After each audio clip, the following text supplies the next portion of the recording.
So at the time of recording this video, I am 96% done with the game. I haven't 100% yet, but I think it's good enough for me to do like a full-on spoiler review.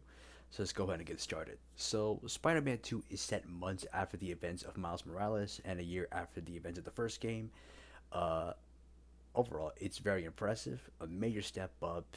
You can tell that Insomniac fully utilized the PlayStation 5 hardware. It's very good.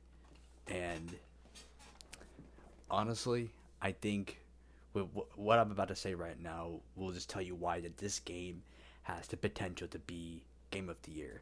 Let's get to the combat first. So, just like the Batman games, it has this really sweet free flow combat, and there were some new additions they added to this, such as, for instance, whenever you're fighting your goons, instead of just having to use like the right bumper, just like the gadgets and stuff, and just interrupting the flow, you can just do a bunch of quick firing stuff with both bumpers, with your gadgets and your abilities, and that way you can just go with the flow when beating up the criminals for both Peter and Miles.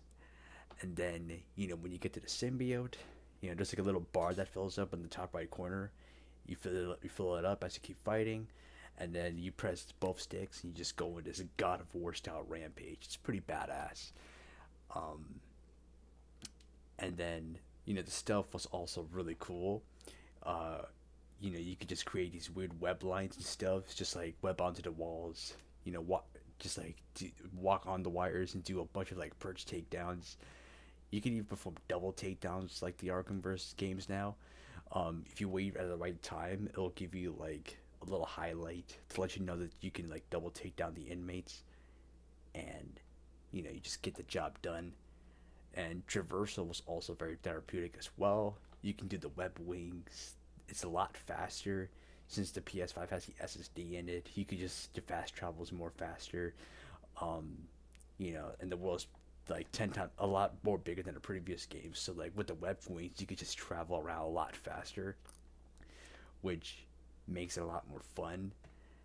And then you know the story, it's quite an emotional ride. A little darker than the previous one, but it's also got a little bit of that fun attitude to it. There's Peter, Harry, uh, Peter's relationship with MJ was much more improved. I really loved MJ in this game. Even though the design is a little, you know, could be better, but other than that, like I really loved the performance for all these characters. Uh, Miles' story is also pretty interesting as well. His development was taken to the next level, especially with him and Martin Lee's story. And then when we got to Venom, you get to actually play as the character. And dude, the the part where you get to play as Venom was the best part of the game.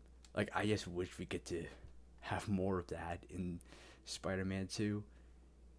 Man, it was so good. And then after the story, the side missions were actually a lot more fun compared to the previous games. You get to like unlock a lot of the skins, no microtransactions or anything, which is really cool. So yeah, dude. The only issues that I had with the game was like there were some bugs that I might have experienced. They're not like game breaking bugs, but they were kind of annoying to deal with. But I'm sure like with the later patches and updates that Insomniac will give out, it'll kind of fix that issues.